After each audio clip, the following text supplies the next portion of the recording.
Hi guys, good morning. Welcome back sa YouTube channel namin ni Papa Beats. Ayan, huibis na araw at saka tahimik na tahimik po tayo guys. Dahil ayan, medyo nakahingaan na tayo ng maluwag dahil umalis na po yung estudyante at hinatid na po ni Christian.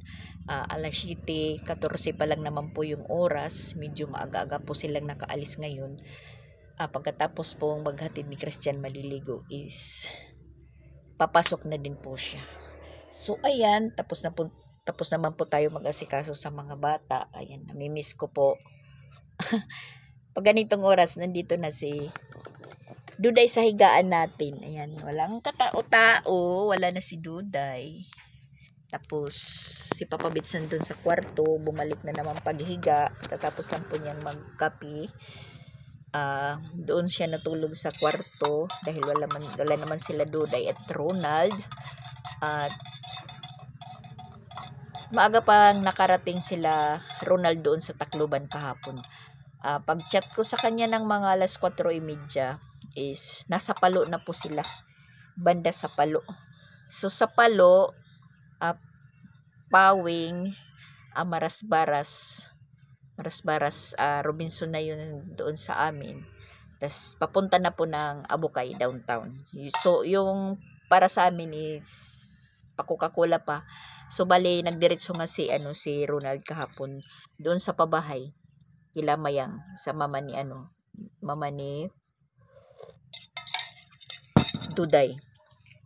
Hindi sila nasundo dahil may klase pala si Mayang. Tapos ng mga alas 6, trinay kong tumawag. Madilim na po yung yung kwarto nila Ronaldo dahil natutulog sila, napagod sa kabibiyahe. So safe po silang nakarating at saka maaga pa silang nakarating ng Tacloban. Tinatanong ko naman si Ronald kung maalon, sabi niya kunti lang daw yung alon at nakababa sila kaagad-agad dahil hindi po high tide.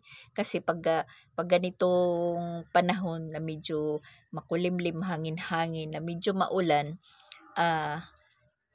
yung problema sa barko pag high tide, hindi pa po nakakaano sa pantalan kasi mataas yung tubig. So hinihintay pa na mag-low tide po. Hindi naman po kahapon high tide. So nakababa sila kaagad ng barko.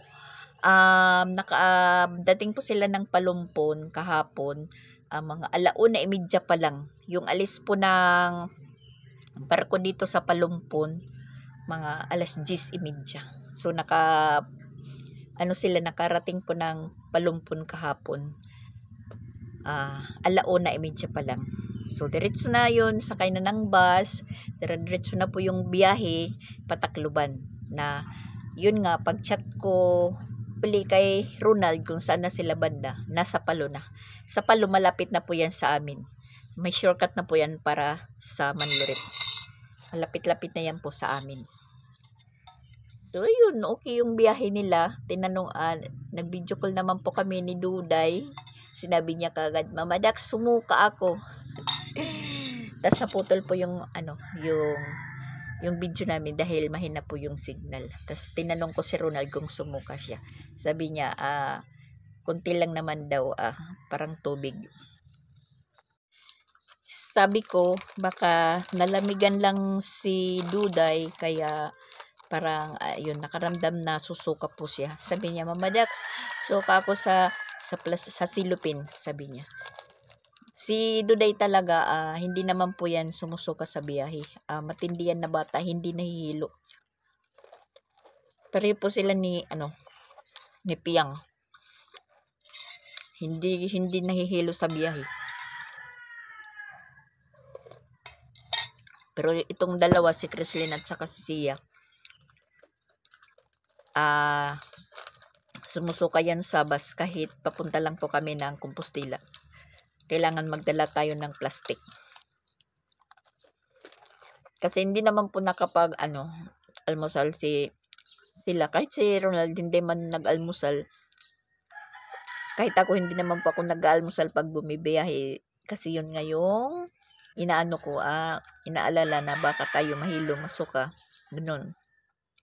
Alam nyo naman kahapon pag alis nila Ronald, dumudo lang si Duday. Pero hindi naman naubos, nagkalahati lang. Pinabaunan ko yun ng biskwit, 3 klaseng biskwit. Tapos yung paborito na Yima at saka Nips, saka lollipop. Iwan ko kung nakain yun sa biyahe nila. Pero siguro ko hindi na galaw, magalaw man yung biskwit kasi pagdating daw nila sa barko, sabi ni Ronald, natulog si Duday. Pwede ka naman makatulog po sa barko. Kahit nga ako pag umuwi ako, kung gabi po ako sumasakay sa barge, yun, nagdadala lang po ako ng tuwalya, yung malaki kasi inaano ko, ginagawa kong banig. Pwede tayong makahiga. Tapos yung bag natin, yung ginagawa nating unan.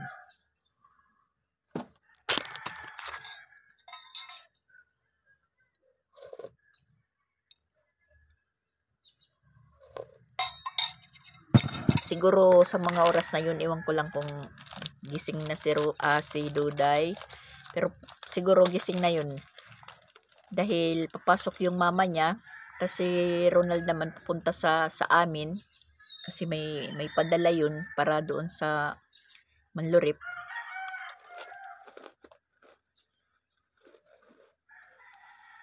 Mga walang biyahe papunta ngayon. Pabalik sa... meron ngayon. Hindi naman po babalik agad si Ronald kasi meron pang kukunin sa bahay na gamit ni Papa Beats. So bukas walang biyahe. Sa Sabado Linggo meron.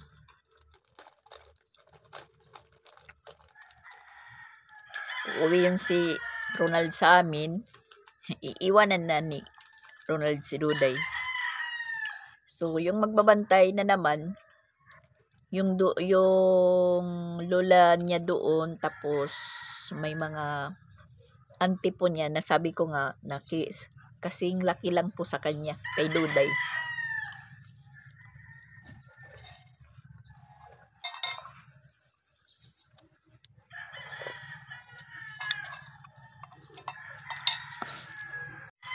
Good morning, Lola Siling.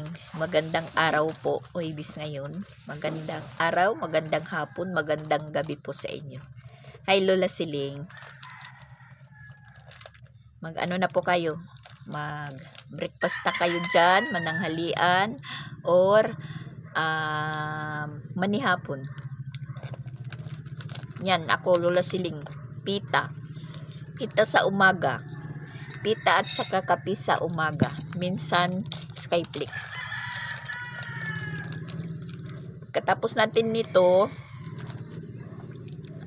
iisipin pa natin kung ano po yung isusunod natin na kilos. Pero, ayan, natitingnan ko na dalawang araw tayo naglaba. Marami tayong tupiin ngayon. So, kahapon na nilabhan natin. Ilalabas muna para maarawan kasi ayan, medyo nagpapakita na po si Haring Araw ngayon. Medyo mabuti-buti na po yung panahon. Pero malamig pa rin yung hangin na kaninang madaling araw. Pinatay ko yung electric pan kasi yung yung talampakan maginaw na kahit nakamidyas pa. Pag pinapatay ko yung electric pan, umaano si Crislin, nagigising, nagre-react agad. Sabi niya mainit daw tapos malamok. Agoy na bata, malamig na nga yung simoy ng hangin, siya naiinitan pa. Si Duday nga, kahit malamig yung panahon, yung pawis ni Duday, ang dami, basa yung buhok kasi si Duday energetic na bata. Kahit dito lang siya sa loob.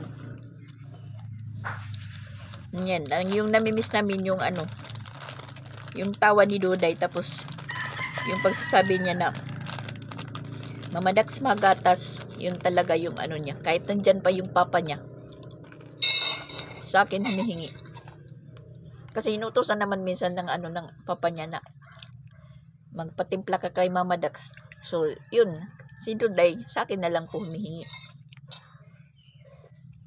Paggabi, bago matulog, sabi niya, Mama Dax, madiaper ako. Kay makaturog na ako, sabi niya. Nagpapadiaper sa akin. Yung diaper naman niya is yung EQ pants. Yung inaano lang, parang panty. So, binilhan ko siya nung isang araw. 4 lang yung binili ko. Hindi naman dinala ni Ronald. Hindi naman nag-diaper kahapon. Pag-alis nila, sabi ko, ba't hindi mo dinayaperan? Sabi niya, nagsasabi si Duday na iihi siya. Kahapon nga, bago sila makasakay ng bus, umihi pa siya doon sa gilid ng kalsada.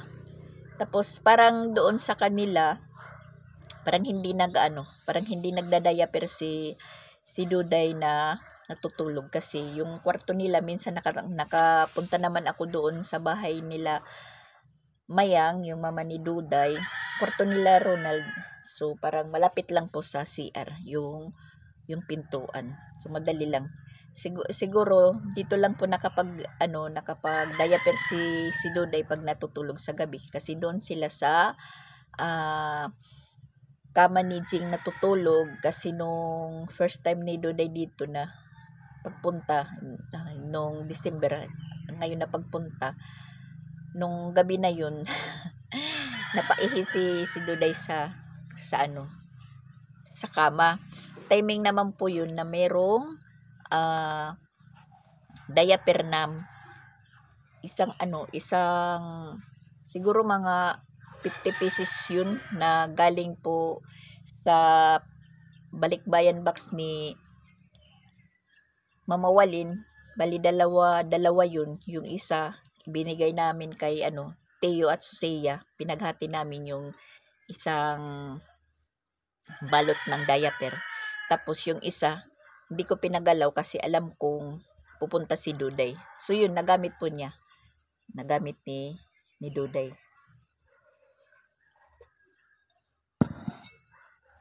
Tapos sabi ko kahapon kay Ronald, ba't hindi mo dinala yung wag na lang yan kuno dahil magsasabi naman daw si Duday na naiihi siya. At si Duday na bata, alam po siya, matalino, marunong. Alam po niyang magligpit, alam niya pong magkakalat. Ano po siya na bata, smart. Trinining siya ng mama niya.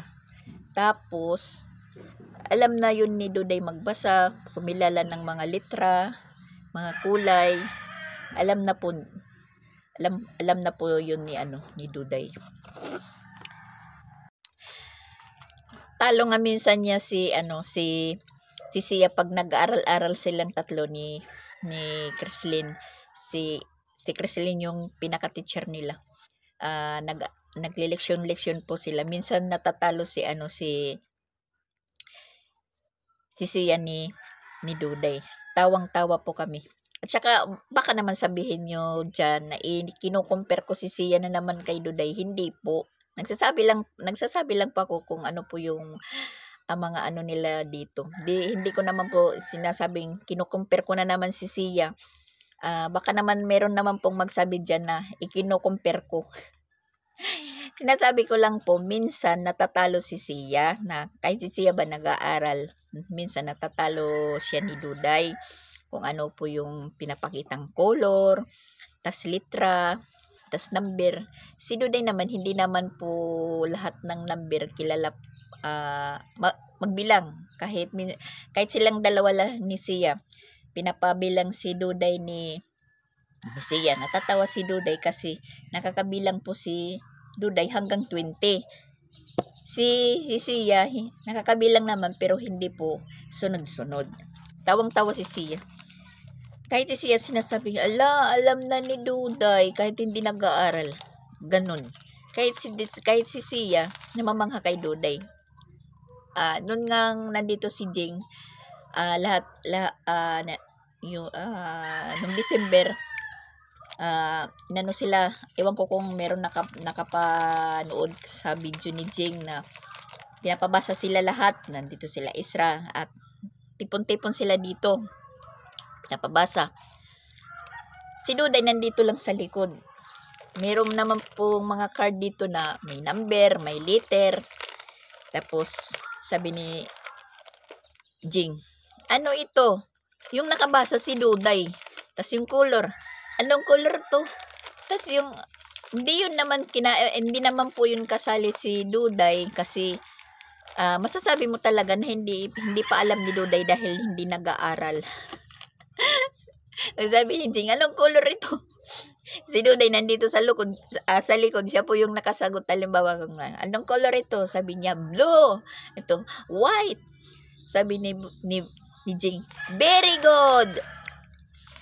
Tawang-tawa yung ibang mga bata kasi alam ni Duday. Hindi naman sa lahat. Pero yun, masasabi ko merong smart si Duday kasi pa lang yan si Duday, 2 taon, marunong po yan na magbilang ng hanggang 10.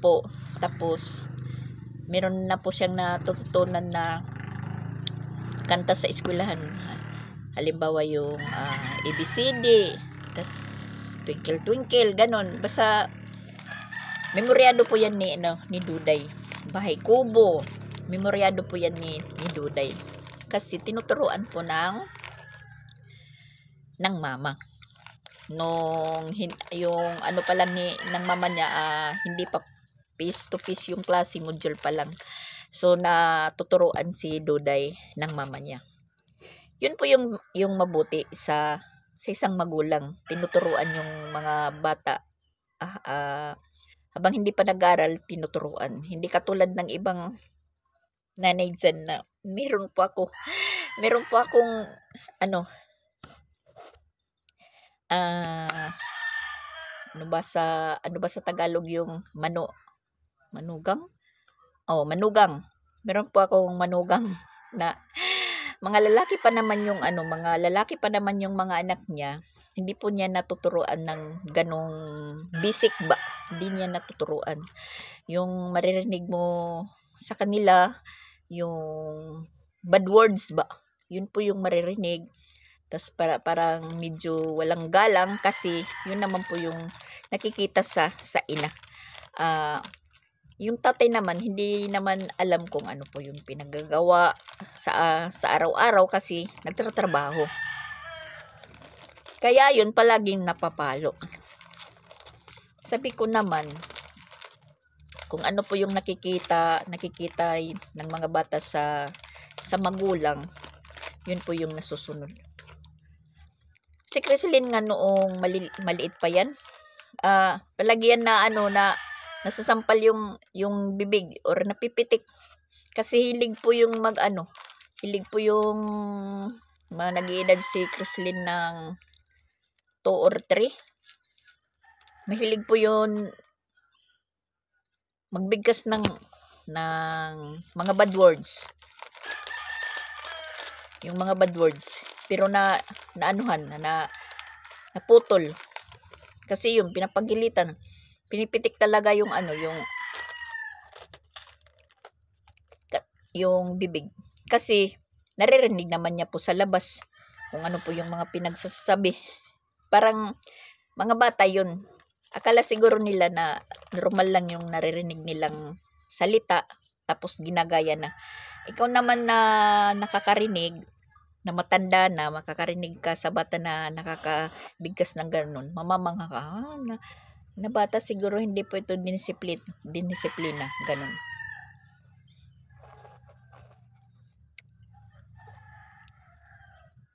Ako, yung mga anak ko, maliliit pa yan, hindi yan nakakalabas ng bahay. Hindi ko yan pinapayagan na mga kapitbahay, ganun. Sa bahay lang po kami. Yung pintuan namin may nakaharang yan. Paglaki lang nila, doon na po ako nagka-problema. Nung mga bata pa sila, wala po akong problema. Kahit wala po akong yung magpapabantay ka ba ng iba. Sasabihin mo, bantayin mo lang muna kasi ako lang talaga. Siguro nahiwalay lang po ako sa kanila nung time po na si Roseanne, grade 4 pa lang yun. Diyan po ako nag-umpisa po, parang nahiwalay na pumasok po ako nagbantay po ako ng isang matanda. Ganun. Doon lang po ako nahiwalay sa kanila. Siyempre, lumalaki na sila. Imagine, 7 sila nag-aaral. Tapos, si Papa Bits may hanap buhay din po yun. So, gusto ko lang pumasok din, magtrabaho, makatulong, ganun. Doon po ako nag-umpisa pong humiwalay sa kanila na yung pinuntahan ko na malayo, first time, yung Danau, Cebu. Dito sa Cebu, meron po akong binantayan na matanda na 86 years old, na parang sabihin na lang natin, nag-caregiver po tayo. Yun. Pero hindi po nagtagal, 3 buwan lang kasi pinauwi na tayo kaagad ni Papa Bits. Kasi ano lang naman po ako nun, parang temporary lang. Walang nahanap na magbabantay sa matanda na 86 years old. So, kilala ni nanay yung naghahanap. Kasi namamasukan po yung nanay ko sa isang attorney. Tapos, yung naghahanap din po isang attorney na nandito po sa Danau, nakapangasawa ng taga dito. Tas sabi kahit temporary lang na hanggang hindi pa daw nakakahanap ng mag-aalaga. So ako ako ang na-hire. Agoy kay nagustuhan naman ako ng mga anak at saka yung binabantayan ko na ayun, halos hindi na ako pauwiin dahil wala pa silang nahanap kasi hindi na talaga sila naghanap na nandun ako. Maraming offer noon, hindi pa uso yung cellphone. Sinabi nila huwag kang uwi, bibilhan kita ng cellphone, tapos yung pamilya mo susuportahan, ganun. Ayaw ni Papa Bits, pinauwi talaga ako. Sabi ko, uwi na lang ako. So, yun. Kung hindi po ako nakauwi, siguro, kasi may ano po sila. Yung bahay ng inalagaan ko na matanda, banda dito sa Danau, Sabang, likod ng Mitsumi. Tapos, meron po silang lodger, na yung printahan ba, kwarto-kwarto. Yung mga lodger, puro lang babae. Lahat empleyado Mitsumi. Kung hindi po ako pinauwi ni Papa Bits kasi yung isang anak niya nasa Amerika. May plano po yun na papabakasyonin ng Amerika kasi nandun sa Amerika. May isang anak Amerikana. So, sa Amerika pala, pag nag-edad na yung anak ng 18 years old, hiwalay na pala.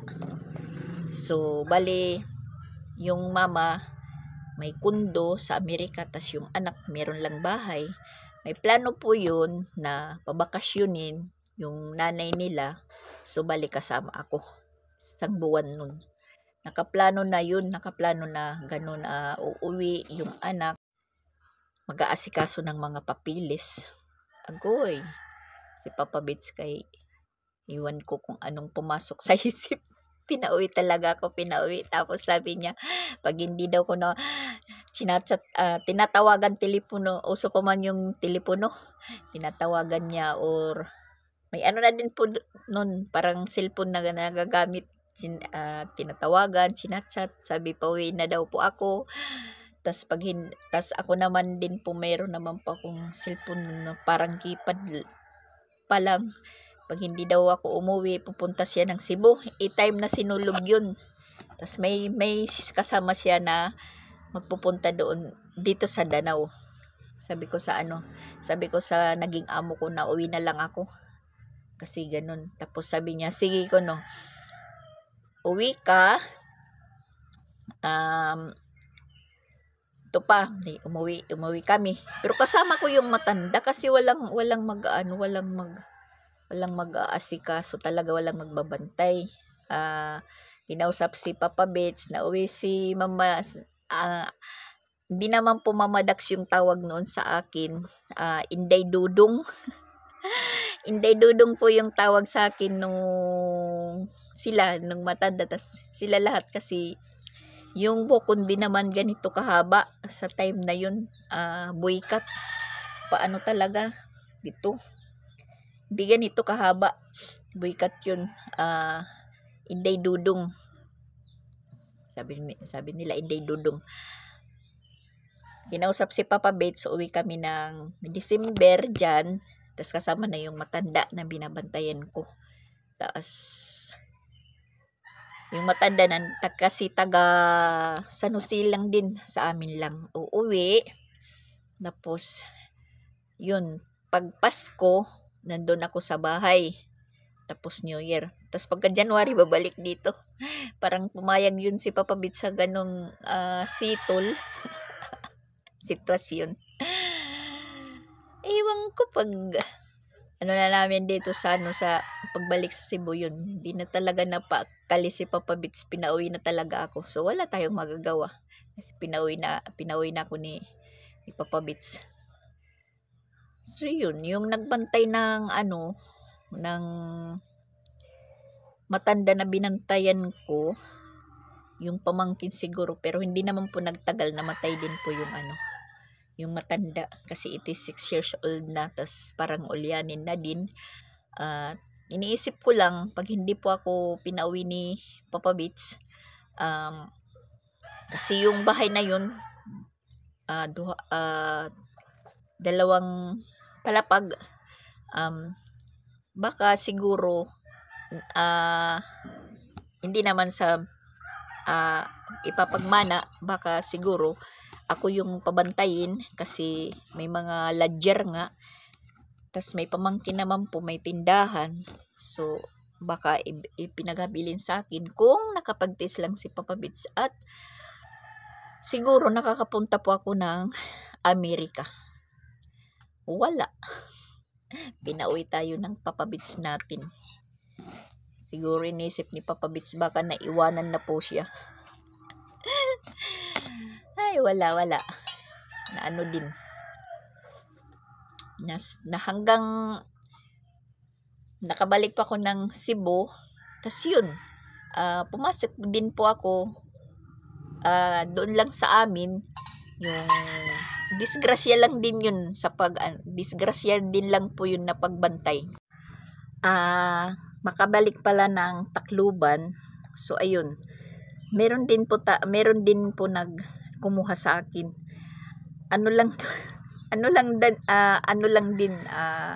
Parang sabi sa kumuha na, kasi yung inalagaan ko na 14 years old na po kami din nagkahiwalay, na meron din po akong inalagaan na 5 magkapatid.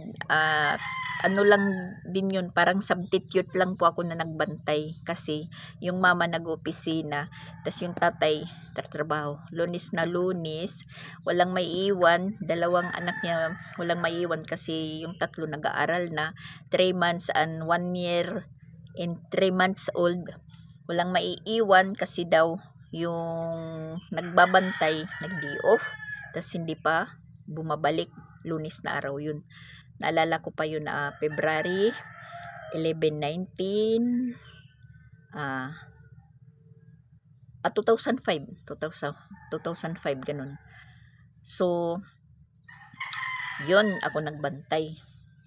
Iyakin yung bata, mag 3 months old pa lang, iyakin masyado, parang hindi mo makiri yung iyak. Sabi ko naman, nagdami po ako ng anak, hindi naman ganitong kaiyakin ng bata. Pero napaano ko din po yung bata, parang napaamo ko. Paano? Yung nagbabantay, 13 years old pa lang. Minsan daw iniiwan, pinapatulog lang sa duyan, binibigyan ng tsupon. Tapos yung nagbabantay, naggagala-gala na, nakikipagchismisan na po. Minsan na abutan ng amo, walang bantay. So yun na, parang kaya hindi bumalik, baka pinagsabihan. So akong naging substitute. Ayun na, hanggang na ako na po yung nagbantay, dala-dalawa or tatlo-tatlo po yung katulong nila. Nang pumasok po ako sa kanila, ako na lang mag-isa, lahat. Parang kampante po sila sa akin. Mga bata pa kasi yung naging amo ko. Time na yun, pumasok ako, siguro mga 24 pa lang yung babae, mga 27 yung lalaki. Hanggang sa ako na talaga yung nagbantay, umabot po ako sa kanila ng 14 years, magpi-15. Naghiwalay lang, ayong 3 months old ko na binantayan, magkahiwalay po kami. Ako, ano na po yun, grade 8. Nasa ngayon naman, sa time na to, grade 11 na siguro. Tapos yung isa, college na po. Tapos yung mga ate, kuya, may mga trabaho na. Na sa ngayon naman, may contact pa rin kami. Na sabi nga, yung inalagaan ko talaga na 3 months old pa lang, pinapauwi niya ako ng pinapauwi. Kasi nakakapagod na daw. Kasi siya yung bunso, siya po yung maraming trabaho. Siya po yung, sabi niya, para daw ako kuno si Mama Dax. Sila lahat na nagmamama sa akin. Ay yung dalawa, Mama Dax yung tawag. Diyan po nag-umpisa na tawagin po ako ng Mama Dax. Na yun, yung mga bagong stable, mga bata, mga apo ko, yun po. Nakasunod sa kanila na yung tawag Mama Dax, na hanggang dito naman po, kahit matanda, Mama Dax yung tawag sa akin. Yun po yung naging naging buhay minsan. Nasabi ko minsan naranasan nating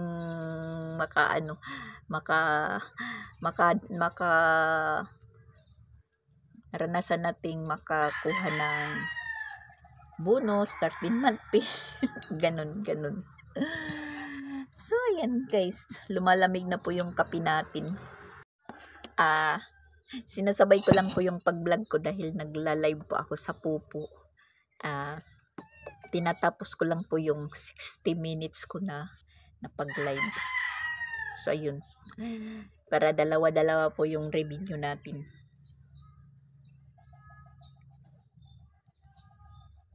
Yan, 40 minutes na po tayo, 40 minutes. May 20 minutes pa natin natatapusin.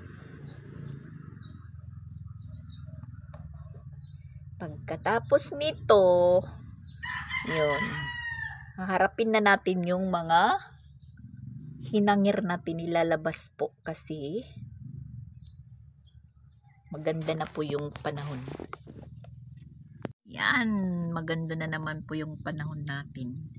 Pero malamig pa rin yung simoy ng hangin. Siyempre, hindi natin makalimutan si Duday, sumasagi sa isipan natin. Wala na po tayong kasama-kasama pag sundo kay Sia, na sasabihin ni Duday, ice cream tayo. Tapos natatawa po ako dahil hindi na po siya kumakain ng ice cream na yung tag-5 lang. Yung tiling-tiling. Doon na po siya nagtuturo sa sa kantin, yung nasa freezer. Yung tag-3 lang naman. Mabuti na lang walang KitKat na kornito doon, kasi minsan yun din po yung tinuturo ni Duday. Miss natin si Duday. Siguro magkikita kami ni Duday sa araw ng eleksyon. pagkatapos ng eleksyon kasi uwi kami para bumuto. Alas 9 na guys. Ayan, kunin natin yung mga hinangir natin para po aliwalas yung bahay. Walang nakasabit-sabit. Para hindi maging mukhang ukay-ukay. Yan, mga tuyo na po, mga tuyo. Hindi na kinakailangan na painitan pa.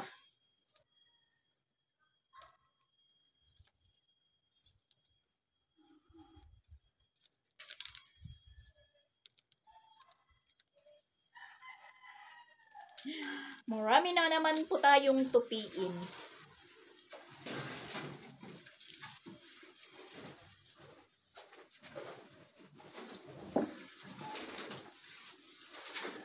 Maraming tupiin.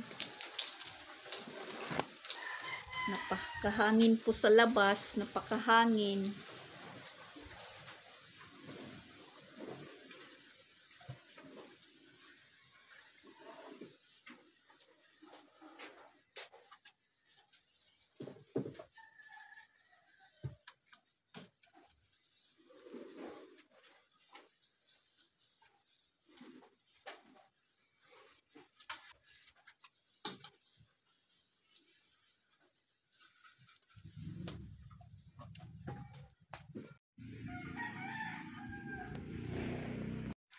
Mahangin sa likod. Maganda po yung ano natin, panahon. Yan. Nagpakita na si Haring Araw. Medyo mahangin-hangin po tayo guys. At yan, yung mga maliliit, pinaano ko lang muna. Maliliit na nilabhan. Painitan lang muna natin.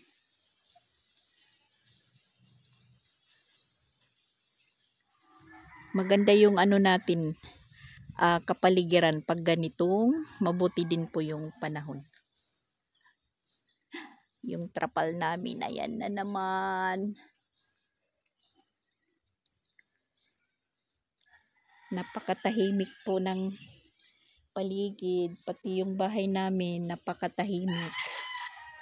Mag-alas 9 pa lang guys. Natapos na din po akong magligpit doon sa kwarto nila siya. Yung mga gamit nila linigpit ko, tinupi ko. Tapos ayan, marami na naman po tayong tupiin dito.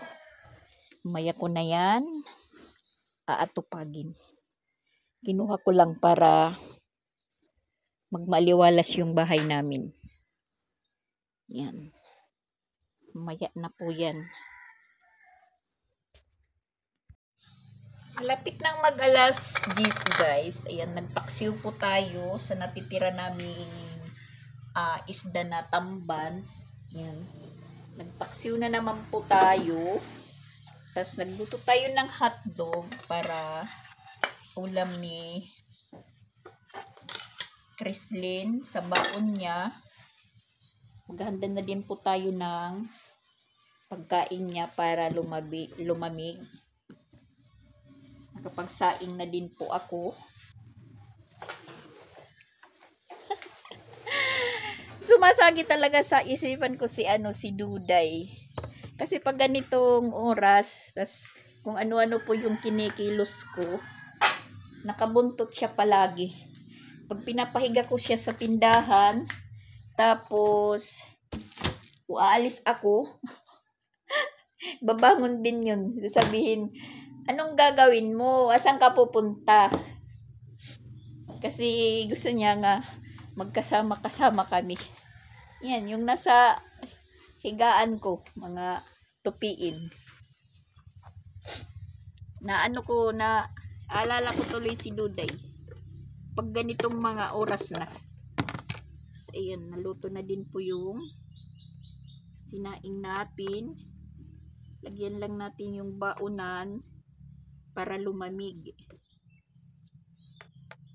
Tapos luto na po yung paksiw. Kakain muna kami ni Papa Beats. Tanggalin muna natin yung saksakan ng rice cooker para handa na lahat.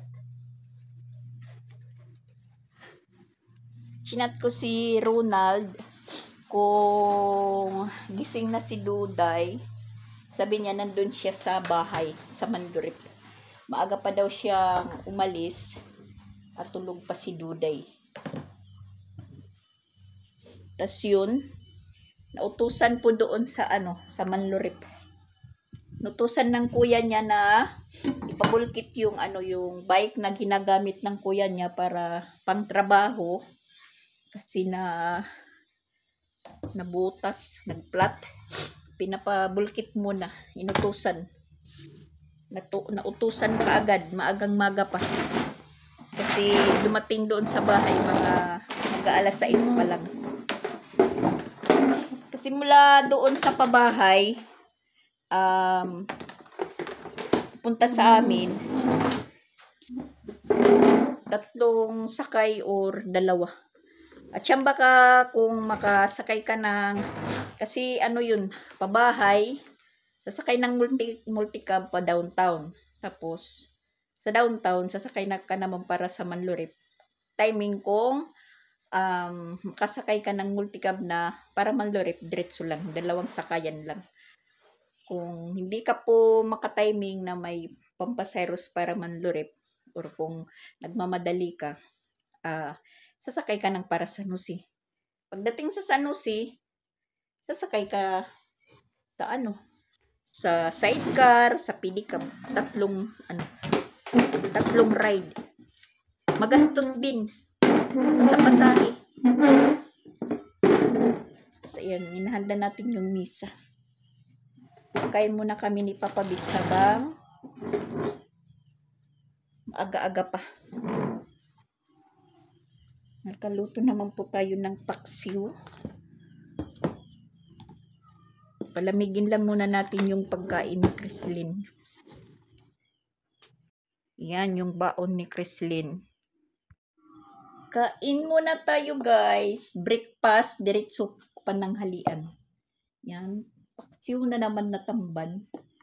Siyempre, hindi kompleto yung pagkain natin kung walang harang, sili.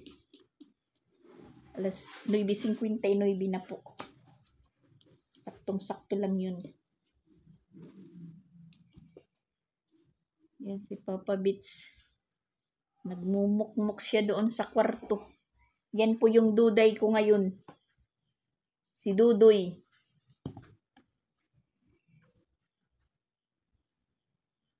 Kain tayo guys, kain. Kumukulo na po yung sikmura ko. Chrislyn, sarap.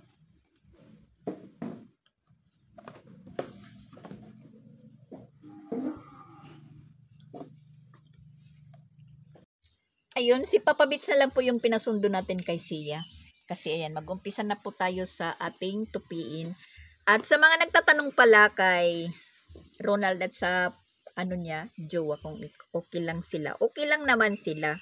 Ang kaso lang ganyan po sila hiwalay dahil si Ronald nga may trabaho. Tas yung nanay nag-aaral. Ang nangyayari po nung maliit pa si Duday, sa mama niya talaga kasi si Ronald nagtatrabaho. Kahit doon sa Tacloban, stay-in po siya. Sabado, linggo lang nasa kanila. Si Duday naman, pag nandun ako sa bahay, dinadala yun. Kasi walang magbabantay naman kay Duday pag sa bahay si Duday naka-stay dahil si Rosan nga may anak. Walang mag-aalaga kay Duday, walang magbabantay kung nasa kay Ronald. May trabaho naman si Ronald. Lalong-lalo na po na napunta po siya dito sa Cebu. Kaya ayun, si Duday nakakapunta-punta din po dito sa Cebu. Okay lang naman sila, walang problema. Nagsusuporta naman si Ronald, nagpapadala doon pag sahod na. Yun nga, napunta dito si Duday, medyo matagal. Siyempre yung mama, namimiss dahil Siya naman talaga yung nag-aalaga noong time, kahit po siya nag-aaral, module, at saka online class. Kaya parang mahirap mahiwalay si Duday sa mama niya. Kaya ayun, okay lang naman, wala namang problema. Buti ngayon si Duday nakakapunta ng Cebu, nakakapasyal. Pag time naman nandun po tayo sa Tacloban, si Duday nasa bahay. Kasi nga, pag si Duday naman, nandun sa bahay namin, walang mag-aalaga, walang magbabantay. Meron naman, okay naman si Duday kay Rosan, kasi yung tawag naman ni Duday kay Rosan, mama din. Close naman si Duday kay mama Rosan niya. Dati kasi nandun pa sila sa bahay, na hindi pa po ako nagpupunta dito sa Cebu, nandun sila sa bahay. Yun nga, nagpunta ko dito sa Cebu, parang nagkawatak-watak na po kami. So ayun, wala talaga lang magbabantay kay Duday, kasi yun nga, pareho sila busy. Yung mama nag-aaral, yung papa nagtatrabaho. So ganun, wala naman pong problema. Siyempre, pinapauwi yung bata dahil namimiss na din po si Duday. 2 buwan kaya dito si Duday. Yun lang po yung mga nagtatanong po kung okay lang po si Ronald at saka sa mama ni Duday. Mga busy lang po talaga sila. Pag pareha na yan yung mga bata kay Isra at Patpat. So baka sila na lang po yung magpunta dito, kasi alam na nila po yung papunta dito, pabalik-balik. Pag mayroon na po silang kakayahan na umalis na po silang, na sila lang. Yun lang po. So, ayan po guys. Thank you for watching muna, kasi magtutupi po tayo. Shout out po sa lahat ng followers ko, subscriber, mga silent viewer, at saka mga palaging nanonood po. Yun nga, mga silent viewers. Saka shout out po kay Ate Biti, pagaling ka. At saka isa ko pong ate. Ingat ka din, at saka pagaling din po. Alam naman natin po yung may nagkakaedad na po tayo, ganyan po yung mga nararamdaman natin. Ako nga medyo bata-bata pa, ganun din po yung nararamdaman ko, mga sakit sa katawan. So ayan, ingat-ingat lang po tayo. God bless you and I love you all. Bye-bye po. Mahirap ko po kasi kayong pangalanan isa-isa, kasi napakarami po ninyo. So yun, nagpapasalamat na lang po ako sa suporta nyo. Salamat po, salamat. Bye-bye again.